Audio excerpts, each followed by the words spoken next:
ஓம் சாந்தி. நாம் தினமும் ஆதிதேவ் பிரம்மா பாபாவின் சிரேஷ்டமான வாழ்க்கை சரித்திரத்தை கேட்டுக்கொண்டே இருக்கின்றோம். இன்று பாபா என்ன சொல்கிறார்கள் என்று கேட்கலாம். ஆதிதேவ் பிரம்மாவின் வரலாறு தாதி பிரகாஷ்மணிஜி அவர்கள் கூறுகின்றார்கள். அடுத்த நாள் காலை நாங்கள் ஹைதராபாத்திலிருந்து கராச்சிக்கு திரும்பினோம். அங்கு பாபாவிடம் நடந்த யாவற்றையும் கூறினோம். ஆனால் முன்னரேயே பத்திரிகை வாயிலாக அனைத்தையும் அறிந்திருந்தார். பாபா தன் புன்னகையையே பதிலாக அளித்தார். அதில் நாங்கள் நடந்து கொண்ட விதமும் எப்படி மேற்கொண்டு தொடர வேண்டும் என்பதை பற்றியும் நாங்கள் அறிந்து கொண்டோம். போராட்டம் இத்துடன் முடிந்துவிடவில்லை. இது மெல்ல மெல்ல வேறு உருவெடுத்து வர ஆரம்பித்தது. ஓம் மண்டலியில் பாபாவின் குழந்தைகள் ஆன்மீக மலர்ச்சி பெற்று மனம் பரப்பிக் கொண்டிருந்த வேளையில் மனம் பொறுக்காத எதிராளிகள் தங்கள் திட்டத்தை செயல்படுத்தலாயினர். கராச்சியில் அக்காலத்தில் T.S. வாஸ்வானி என்ற ஒரு சாதி இருந்தார். அவர் அங்கு மீராவின் சாட்சி என்ற பெயரில் ஒரு சச்சங்கம் நடத்தி வந்தார். இதன் காரணமாக மக்களிடையே செல்வாக்கு உடையவராகவும் மதிப்பிற்கு உரியவராகவும் இருந்தார். எதிராளிகள் இந்த சாதுவை ஓம் மண்டலிக்கு எதிராக திருப்பினால் பெரும்பாலோருடைய ஆதரவு தங்களுக்கு எளிதில் கிடைத்துவிடும் என நினைத்து அவரிடம் உண்மைக்கு புறம்பான செய்திகளை சொல்லி தம் பக்கம் சேர்க்கும் முயற்சிகளை மேற்கொண்டனர். இவர்கள் சமுதாய அந்தஸ்தில் பிரபல புள்ளிகளாக இருந்த காரணத்தால் சாதுவும் இவர்கள் பேச்சை நம்பினார். இந்த சந்தர்ப்பத்தை நழுவ விடாமல் தாங்கள் உத்தேசித்து இருக்கும் ஓம் மண்டலிக்கு எதிரான தர்ணா போராட்டத்திலும் கலந்து கொள்ள அவரது சம்மதத்தையும் எதிராளிகள் பெற்றுவிட்டனர். இந்த விவரங்கள் பாபாவின் காதுக்கு எட்டியது. ஓம் மண்டலியை பற்றி சரியான உண்மைகளை சாது அறியும் வாய்ப்பை அளிக்க வேண்டுமென்று பாபா விரும்பினார். உடனே பாபா சாது வாஸ்வானிக்கு குழந்தைகள் மூலமாக அழைப்பு விடுத்தார். சாதுவை சந்திக்க சென்ற குழுவிற்கு சகோதரி சந்திரமணி அவர்கள் முதன்மை பெற்று இருந்தார்கள். இவர்கள் சாதுவிடம் சென்று ஓம் மண்டலிக்கு வருமாறு பாபாவின் சார்பாக அழைத்தனர். மேலும் பொறாமையுள்ள சிலர் கூறும் உண்மைக்கு புறம்பான செய்திகளை நம்ப வேண்டாம் என்றும் ஓம் மண்டலிக்கு நேரில் வந்து அங்குள்ளவர்களின் அனுபவங்களை விசாரித்து அறிய வேண்டுமென்றும் அதற்காக வருகை தர வேண்டுமென்றும் விண்ணப்பித்தனர். சாது சகோதரி சந்திரமணி அவர்களிடம் கடவுள் ஞானம் என்பது என்ன? இதில் உங்கள் அனைவருக்கும் விசுவாசம் இருக்கின்றதா என்று கேட்டார். இதற்கு சகோதரி பதில் கூறினார். இந்து மத சாஸ்திரங்களில் இன்னும் புரியாத புதிர்களுக்கும் இன்னும் பல வேதாந்த ரகசியங்களுக்கும் தெல்ல தெளிவாகவும் தங்கு தடையின்றியும் தர்க்க ரீதியாகவும் ஆதாரபூர்வமாகவும் விளக்கமளித்தார். இனிமையாகவும் ஆன்மீகமாகவும் மென்மையோடும் சத்தியம் நேர்மை தர்மத்தை பற்றி பேசியதைக் கண்டு சாது மகிழ்ச்சியடைந்தார். இளம் வயதினரான இவர்கள் எவ்வளவு அருமையான பயிற்சி பெற்றிருக்கிறார்கள் என எண்ணி வியந்தார். இதனைத் தொடர்ந்து சாது மற்ற சகோதரிகளின் அனுபவத்தையும் கேட்டார். சகோதரிகள் ஒவ்வொருவரும் தங்கள் அடைந்து கொண்டிருக்கின்ற ஆன்மீக முன்னேற்றம் பற்றியும் பார்த்தறிந்த சூட்சம காட்சிகள் பரமாத்மாவின் நினைவில் அவர் வழியில் தூய்மையை கடைபிடித்து வாழ்வதில் தாங்கள் அனுபவம் செய்யும் பேரின்பத்தையும் இதன் மூலம் உலகம் காண இருக்கின்ற மறுமலர்ச்சியில் தங்களது நம்பிக்கையையும் விரிவாக எடுத்துரைத்தனர். இவற்றையெல்லாம் சாது மிக்க கவனமாக கேட்டு மகிழ்ச்சியடைந்தார். பின்னர் சகோதரிகள் அங்கிருந்து விடைபெறும் முன்பாக சாதுவிடம் ஓம் மண்டலிக்கு எப்பொழுது வருகின்றீர்கள் என கேட்டனர். இதற்கு சாது நான் இப்பொழுதே உங்களுடனேயே வருகிறேன் என்று கூறி தன் சகாக்களிடம் காரை அனுப்புமாறு கூறினார். சில நிமிடங்களேயே அங்கிருந்து புறப்பட்டு காரில் வந்து அமர்ந்தார். அங்கே அப்பொழுது சச்சங்கத்திற்கு வந்திருந்தவர்களிடம் தான் ஓம் மண்டலிக்கு செல்வதாகவும் கூறினார். ஆனால் சாதுவின் சீடர்களைப் போல இருந்த சிலர் ஓம் மண்டலி எதிர்ப்பாளர் கோஷ்டியை சேர்ந்தவர்களாய் இருந்தனர். சாது ஓம் மண்டலிக்கு செல்வதை அவர்கள் விரும்பவில்லை. அங்கு சென்றால் சாது முற்றிலும் மாறிவிடுவார். ஓம் மண்டலியிலேயே தங்கிவிட்டாலும் ஆச்சரியப்படுவதற்கு இல்லை.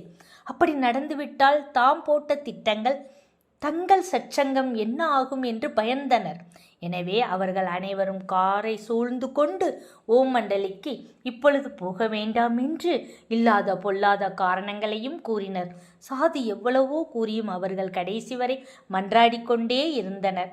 முடிவில் சாது காரை விட்டு இறங்கி சகோதரிகளிடம் விரைவில் ஓம் மண்டலிக்கு வருவதாக பாபாவிடம் கூறுமாறு கேட்டுக்கொண்டு விடை கொடுத்து அனுப்பினார்.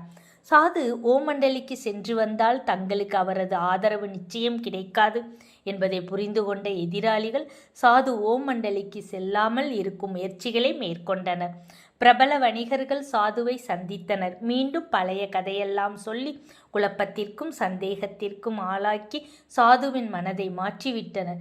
இப்பொழுது சாது இவர்களையே நம்ப ஆரம்பித்தார். அன்று சகோதரிகளிடம் உரையாடி கொண்டிருந்த போது தனக்கேற்றப்பட்ட அளவற்ற ஆனந்தத்தை அறவே இழந்து போயிருந்தார். சாது வாஸ்வானி நல்ல மனிதர்தான், ஆனால் கோழையாக இருந்தார். இதன் காரணமாக பொருளாதார ரீதியாக வசதி படைத்தவர்களை நம்பினார். அவர்களின் வற்புறுத்தலுக்கும் பலியானார். இதற்கடுத்து ஒரு வார காலத்தில் ஓம் மண்டலியை எதிர்த்து போராட்டம் ஆரம்பித்தது. இதற்காக ஓம் நிவாஸ் கட்டிடத்திற்கு முன் ஆயிரக்கணக்கில் கூடினர். இதில் சாது வாஸ்வானியும் கலந்து கொண்டார். ஆரம்பத்தில் அமைதியாக இருந்தவர்கள் கூட்டம் சேர சேர வன்முறையில் இறங்க ஆரம்பித்தனர். முதலில் வெளியே இருந்த பூங்காவை அழித்தனர். பின்னர் ஜன்னல் கண்ணாடிகளை உடைத்தனர். தொடர்ந்து உள்ளே நுழைவதற்காக சுவரையும் இடிக்க ஆரம்பித்தனர். இவ்வாறாக அங்கிருந்த மனிதர் யாவரும் விலங்குகளாக மாறி செயல்பட்டனர். இடிந்த சுவர் வழியாக உள்ளே நுழைய முயற்சி கொண்டிருந்த வேளையில் போலீஸ் வந்து சேர்ந்தது. சாது வாஸ்வானி போலீஸ் வேனில் ஏற்றப்பட்டார். பலர் கைது செய்யப்பட்டனர். மற்றவர்கள் துரத்தி அடிக்கப்பட்டனர். விசாரணையில் சாது வாஸ்வானி ஸ்ரீகிருஷ்ண பக்தர், கீதையில் நம்பிக்கை உடையவர், நல்ல பணிகளையும் சான்றோரையும் மதிக்கக்கூடியவர். ஆனால் ஓம் மண்டலியை பற்றிய தவறான குற்றச்சாட்டுகளை அவர் நம்பியதால் எதிர்ப்பாளர் குழுவில் சேர வேண்டிய நிர்பந்தம் அவருக்கு உண்டாயிற்று. அவரது துரதிர்ஷ்டம். அவர் விரும்பியும் ஓம் மண்டலிக்கு போக முடியாமல் போயிற்று. உண்மையும் நேரில் அறிந்து கொள்ளும் வாய்ப்பை இழந்துவிட்டார். பாபாவின் அரிய சேவையை நேரில் கண்டறியாததாலும் எதிர்ப்பாளர் கூட்டத்தில் சேர்ந்து கைது செய்யப்பட்டதாலும் அவருக்கும் பாபாவிற்கும் உண்மைக்குமான இடைவெளி இப்பொழுது அதிகமாகிவிட்டது. விசுவாசத்திற்கு பதில் விரோதம் வளர்ந்தது. இந்த வாய்ப்பை நழுவ விடாமல் எதிராளிகள் சாதுவை மேலும் பயன்படுத்தி கொள்ள ஆரம்பித்தனர். அக்காலத்தில் சிந்து மாகாண அரசு இந்துக்களுக்கும் முஸ்லிம் பிரதிநிதிகளுக்கும் சேர்ந்த கூட்டு மந்திர சபையாக இருந்தது என்பதை ஏற்கனவே அறிவோம். இப்பொழுது மீண்டும் இந்து பிரதிநிதிகள் மூலமாக மாகாண அரசுக்கு நிர்பந்தம் கொண்டு வந்தனர். ஓம் மண்டலிக்கு தடை விதிக்காவிட்டால் ராஜினாமா செய்வதாக அச்சுறுத்தினர். என்றாலும் முதல் மந்திரி சபையை கூட்டி தைரியமாக பேசினார். மக்கள் ஒவ்வொருவருக்கும் மத சம்பந்தமான பூரண சுதந்திரம் உண்டு. மக்கள் அவரவர் நம்பிக்கைக்கு ஏற்றவாறு வழிபாடுகள் செய்வதை சட்டம் அனுமதிக்கிறது. எனவே தடை விதிப்பது என்பது சாத்தியமானது அல்ல. ஆதலால் யாருடைய வற்புறுத்தலுக்கும் அரசு பணியாது என்றார். கடந்த காலங்களில் கூட பெரிய பெரிய ஆன்மீக இயக்கங்களில் பங்கு பெற்றோர் எண்ணிக்கையில் மிக குறைவாகவே இருந்தனர். உயர்ந்த தத்துவங்களை போதித்த தலைவர்களும் அனாவசியமான கஷ்டத்திற்கு ஆளாக்கப்பட்டு இருக்கின்றனர். இதே போலவே இன்று ஓம் மண்டலியின் நிலையும் உள்ளது என்றார். சட்டப்படி அரசு என்ன செய்ய முடியுமோ அது ஏற்கனவே செய்தாகிவிட்டது. உண்மையில் தடை விதிக்கப்பட வேண்டியவர்கள் சட்டத்திற்கு புறம்பாக நடந்து கொள்ளும் ஓம் மண்டலி எதிர்ப்பாளர்கள்தான் என்று மேலும் கூறினார். இது நடந்தது சிந்து பார்லிமெண்ட் கூட்டத்தில் 26 மார்ச் 1939 இவ்வாறெல்லாம் தீர்மானமாக முதல்வர் பேசிய போதிலும் இவ்விஷயத்தில் சபையில் பிளவு ஏற்படும் என்று பயந்தார். இதனால் அனைவரையும் அனுசரித்து செல்ல வேண்டுமென்று விரும்பினார். இதன் முடிவு ஓம் மண்டலியில் நடப்பது என்ன என்பதை மீண்டும் ஆராய்வதற்காக ஒரு அமைப்பு அமைப்பதற்கு ஒப்புக்கொண்டார். ட்ரிடிபியூஷனல் அமைப்பும் முடிவு ஏற்பட்டதுமே அதன் முடிவு எப்படி இருக்கும் என்பது முன்கூட்டியே தெரிந்துவிட்டது. காரணம், அந்த அமைப்பு அங்கம் வகிக்க தேர்ந்தெடுக்கப்பட்டவர்கள் பெரும்பாலும் ஆரம்பத்திலிருந்தே ஓம் மண்டலிக்கு எதிராக செயல்பட்டு கொண்டிருந்தவர்கள்தான். இதில் அக்காலத்தில் பிரபலமாயிருந்த சிந்து அப்சர்ஸ் என்ற பத்திரிகை நிறுவனத்தின் அதிபரும் இதை போன்று வேறு நிறுவனங்களில் சம்பந்தப்பட்டவர்களும் விசாரணை குழுவில் சேர்க்கப்பட்டு இருந்தனர். இந்த சூழ்நிலையில்